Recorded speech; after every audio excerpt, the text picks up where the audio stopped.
Okay. हम्म, हम्म. तर इथे तुम्ही एकतर अशा डायरेक्ट गोष्टी घेऊ शकता किंवा प्रॉपर्टी फाईल मधून आपण घेऊ शकतो. इकडे बघा, प्रॉपर्टी फाईल मधून प्रॉपर्टी डॉट गेट प्रॉपर्टी करून घेऊ शकतो. ठीक आहे. तर आता हे एक दाखवायचं राहिलं की प्रॉपर्टी फाईल्स मध्ये पण मी काही अपडेट केले ते बघा. ही जी आपली प्रॉपर्टी फाईल आहे,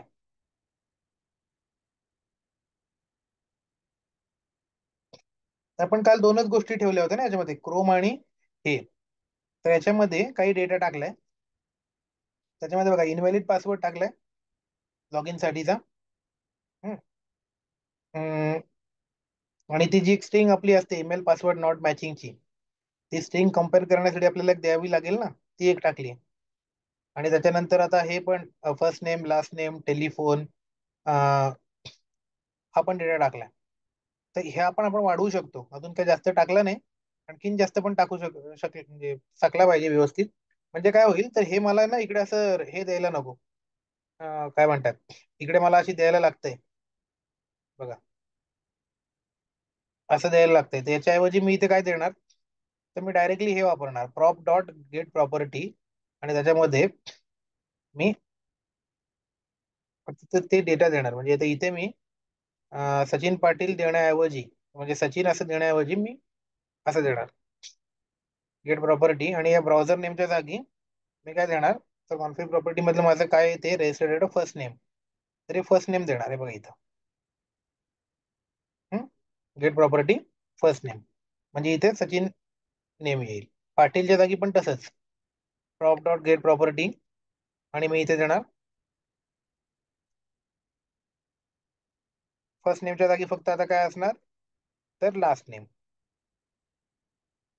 कळलं?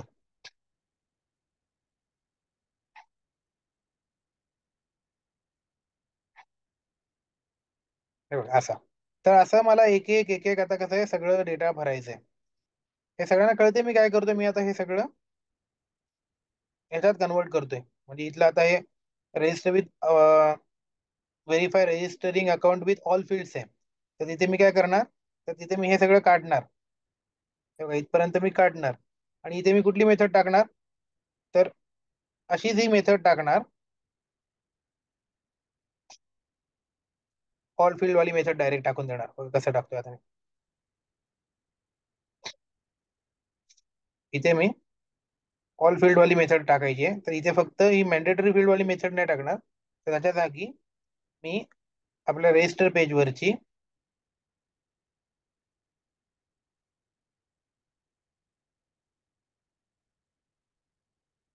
रजिस्टर विथ ऑल फील्डची मेथड टाकणार आहे बघा ही. ठीक आहे. या फील्डचे परत पॅरामीटर वेगळे आहेत हा. ऑल फील्ड वाली मेथड टाकणार इथे बघा. ठीक आहे, मग याच्यातले परत पॅरामीटर्स भरणार. असं मी या सगळ्याचं करत जाणार, एक एक एक एक एक एक हे काढणार. आणि त्याचं आता हे विल बी डुप्लिकेट ईमेल्ड. तर मग इथे अं, जे काय मला लागते, तिथे जी मेथड मला वापरायला लागते ती मी तिथे टाकणार.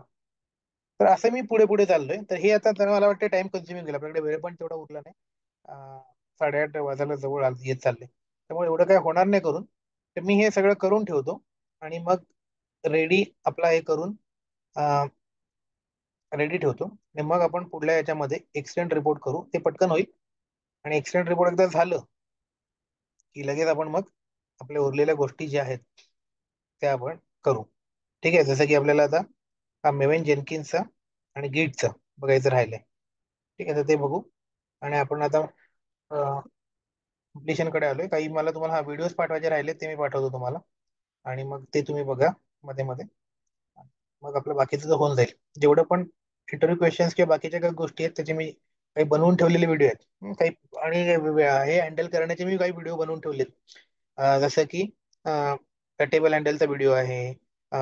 पुन्हा आपला काय म्हणतात त्याला, माऊस इव्हेंट हँडलचे व्हिडिओ आहे, ते मी बनवून ठेवलेत. तर ते मी तुम्हाला पाठवतो. ठीक आहे. पण ते ह्याच्यामध्ये म्हणजे इंग्लिशमध्ये आहेत.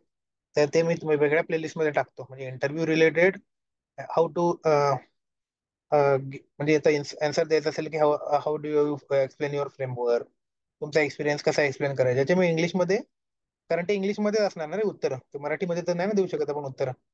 बरोबर आहे ना, की तुम्हाला ते मी असा विचार करतो की इंग्लिशमध्ये तुम्हाला इंटरव्ह्यूला विचारतात आणि अब तुम्हाला उत्तर द्यायचे, तुम्ही कशी उत्तर द्याल, तर ॲज इट इज ते बनवलेत. तर त्यामुळे ते मराठीत नसणार, त्या सगळ्या गोष्टी इंग्लिशमध्येच असणार. आणि तसं तसं म्हणजे त्याच्या जवळपास काहीतरी किंवा त्याच्यापेक्षा आणखीन भारी तुम्ही करा.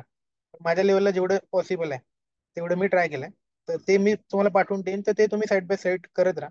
काही जास्त नाही आहेत, पण जेवढे आहेत तेवढे ते मी एका वेगळ्या प्लेलिस्टमध्ये टाकतो. ठीक आहे, म्हणजे ते इंग्लिशवाले आणि ते आणि हे, तर असं करून तुम्ही म्हणजे आपलं ते मला वाटतं आता जास्त नाही लागणार आपल्याला. दोन, मला वाटते आपल्या 2च आठवडे आता शेवटचे आपले उरले असं वाटते. म्हणजे 4 लेक्चर्स, त्याच्यामध्ये हे कव्हर होऊन जाईल जास्तीत जास्त. ठीक आहे. तर फ्रेमवर्क सुरू करून द्या तुम्ही, आणि फ्रेमवर्क बनलं की तुम्हाला पाठवून देतो.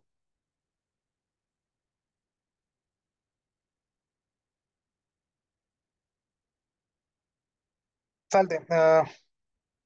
थांबू मग आपण इथे, आणि भेटू नेक्स्ट लेला. काय डाऊट असेल ते विचारा.